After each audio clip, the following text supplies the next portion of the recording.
ओम नमः चंडिकाय। ओम नमः चंडिकाय। अथ देव्याः कवचम।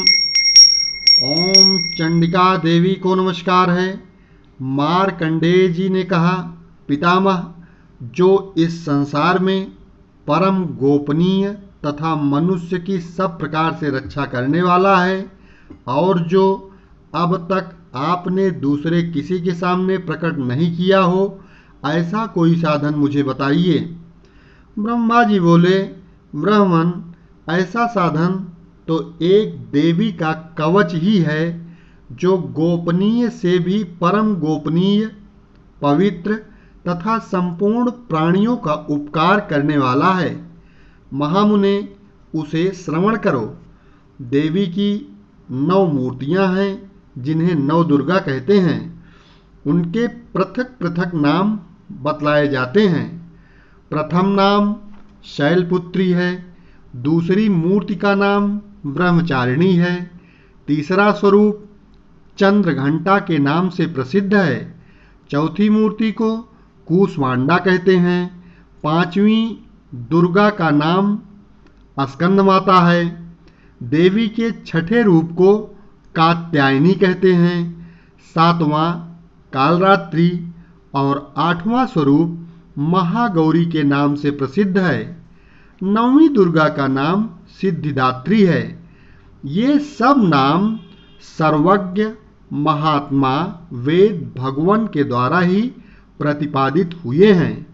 जो मनुष्य अग्नि में जल रहा हो, रणभूमि में शत्रुओं से घिर गया हो, विषम संकट में फंस गया हो तथा इस प्रकार भय से आतुर होकर जो भगवती दुर्गा की शरण में प्राप्त हुए हों, उनका कभी कोई अमंगल नहीं होता। युद्ध के समय संकट में पड़ने पर भी उनके ऊपर कोई विपत्ति नहीं दिखाई देती। उन्हें शोक, दुख और भय की प्राप्ति नहीं होती। जिन्होंने भक्तिपूर्वक देवी का स्मरण किया है, उनका निश्चय ही अभ्युदय होता है। देवेश्वरी, जो तुम्हारा चिंतन करते हैं, उनकी तुम निसंदेह रक्षा करती हो।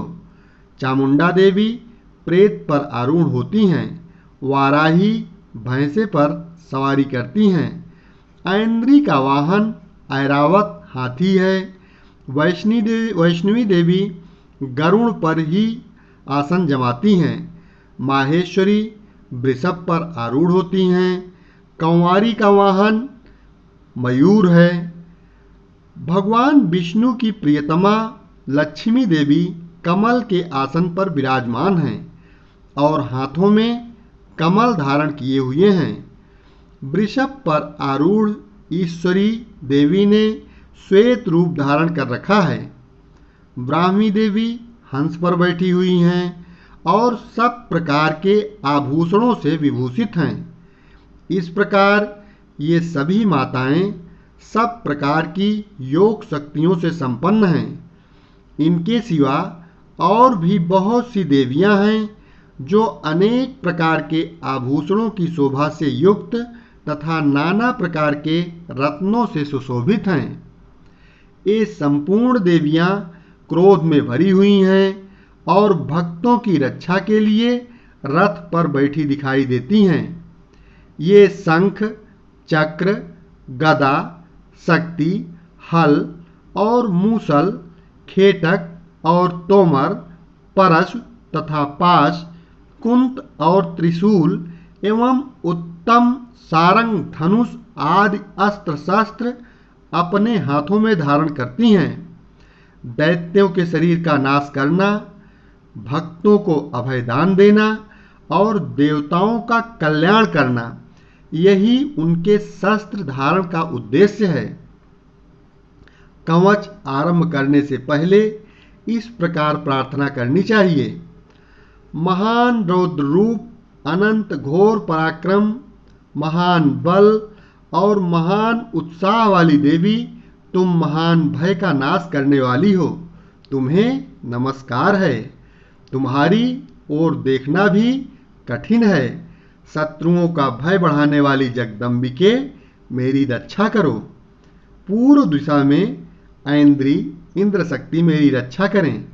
अग्निकोण में अग्निशक्ति, दक्षिण दिशा में वाराही तथा नैऋत्य कोण में खड्गधारिणी मेरी रक्षा करें। पश्चिम दिशा में वारुणी और वायव्य कोण में मृग पर सवारी करने वाली देवी मेरी रक्षा करें।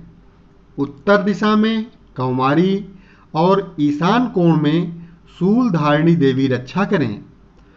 ब्राह्मणी, तुम ऊपर की ओर से मेरी रक्षा करो और वैष्णवी देवी नीचे की ओर से मेरी रक्षा करें। इसी प्रकार शव को अपना वाहन बनाने वाली चामुंडा देवी 10 दिशाओं में मेरी रक्षा करें। जया आगे से और विजया पीछे की ओर से मेरी रक्षा करें। वाम भाग में अजिता और दक्षिण भाग में अपराजिता रक्षा करें। उद्योतिनी शिखा की रक्षा करें। उमा मेरे मस्तक पर विराजमान होकर रक्षा करें। ललाट में मालाधरी रक्षा करें और यशस्विनी देवी मेरी भौहों का संरक्षण करें। भौहों के मध्य भाग में त्रिनेत्रा और नथुनों की यम घंटा देवी रक्षा करें। दोनों नेत्रों के मध्य भाग में शंखिनी और कानों में द्वारवासिनी रक्षा करें। कालिका देवी कपोलों की तथा भगवती सांकरी कानों के मूल भाग की रक्षा करें।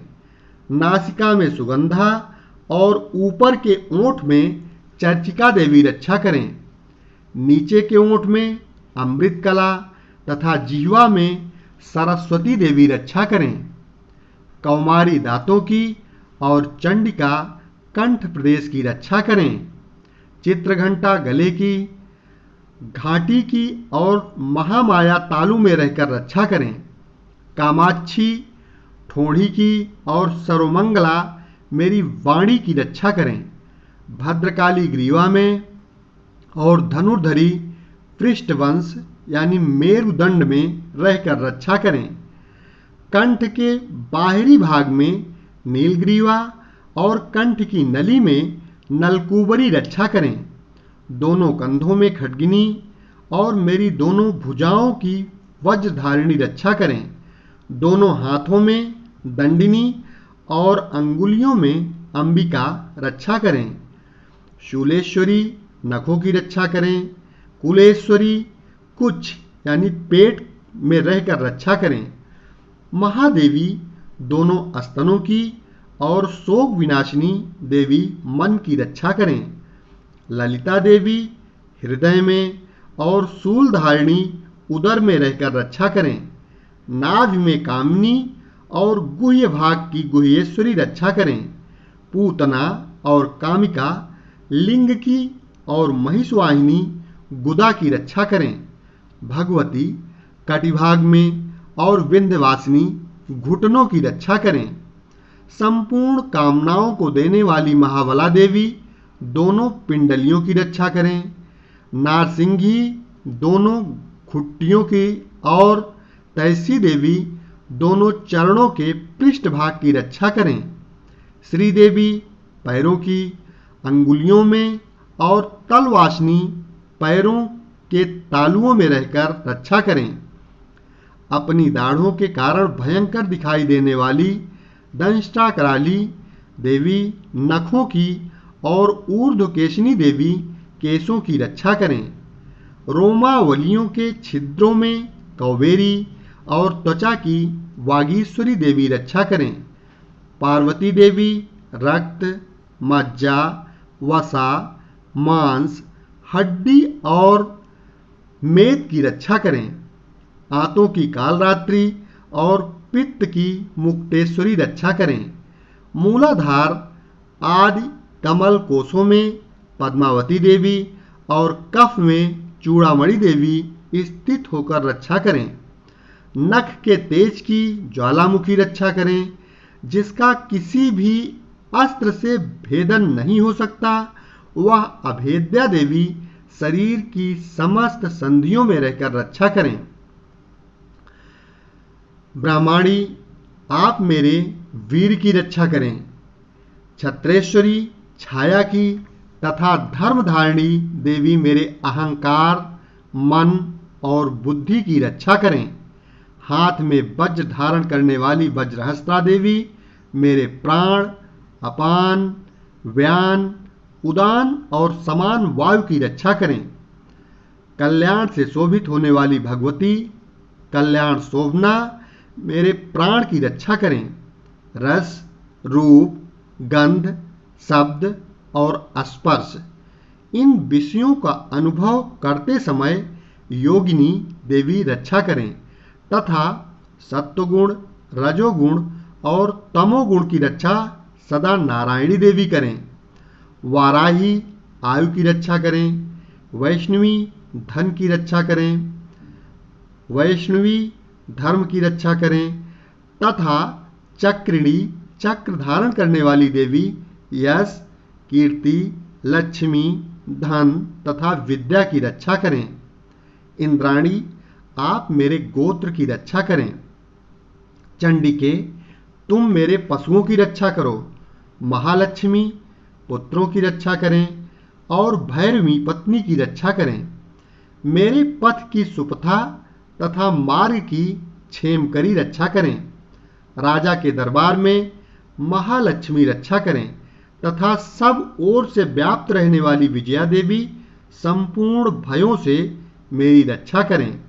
देवी, जो स्थान कवच में नहीं कहा गया है अतएव रक्षा से रहित है, वह सब तुम्हारे द्वारा सुरक्षित हो, क्योंकि तुम विजयशालिनी और पाप नाशिनी हो।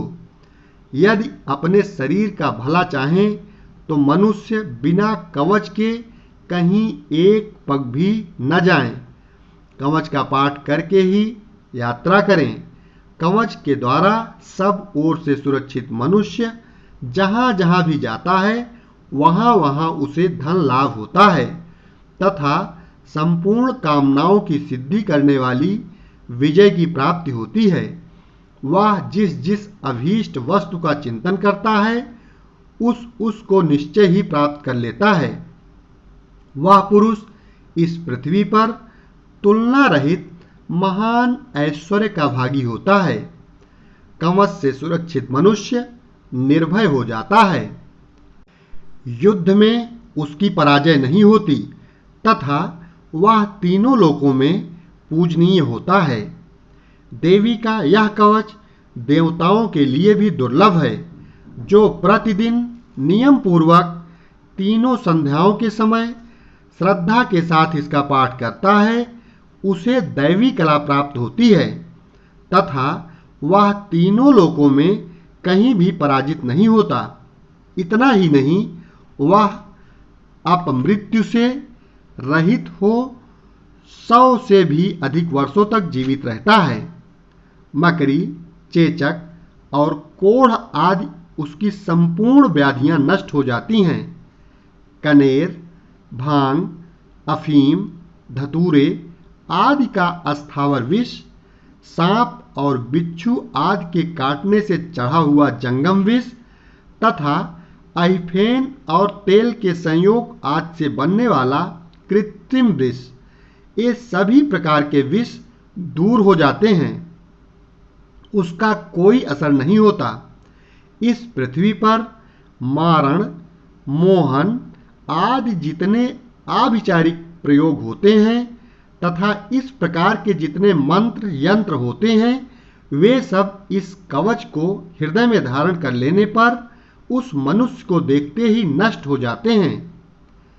ये ही नहीं, पृथ्वी पर विचरने वाले ग्राम देवता, आकाशचारी, देव विशेष, जल के संबंध से प्रकट होने वाले गण, उपदेश मात्र से सिद्ध होने वाले निम्न कोटि के देवता, अपने जन्म के साथ प्रकट होने वाले देवता, कुल देवता, माला यानी कंठमाला आदि, डाकिनी, शाकिनी, अंतरिक्ष में विचरने वाली अत्यंत बलवती भयानक डाकिनियां, ग्रह, भूत, पिशाच, यक्ष, गंधर्व, राक्षस, ब्रह्म राक्षस, वेताल, कूष्मांड और भैरव आदि अनिष्ट कारक देवता भी हृदय में कवच धारण किए रहने पर उस मनुष्य को देखते ही भाग जाते हैं। कवचधारी पुरुष को राजा से सम्मान वृद्धि प्राप्त होती है। यह कवच मनुष्य के तेज की वृद्धि करने वाला और उत्तम है। कवच का पाठ करने वाला पुरुष अपनी कीर्ति से विभूषित भूतल पर अपने सुयश के साथ साथ वृद्धि को प्राप्त होता है। जो पहले कवच का पाठ करके उसके बाद सप्तशती चंडी का पाठ करता है, उसकी जब तक वन, पर्वत और काननों सहित पृथ्वी टिकी रहती है, तब तक यहाँ पुत्र, पौत्र आदि संतान परंपरा बनी रहती है। फिर देह का अंत होने पर वह पुरुष भगवती महामाया के प्रसाद से उस नित्य परम पद को प्राप्त होता है, जो देवताओं के लिए भी दुर्लभ है। वह सुंदर दिव्य रूप धारण करता है और कल्याण में शिव के साथ आनंद का भागी होता है। ओम नमः चंडिकाय इति देव्याः कवचं संपूर्णम्।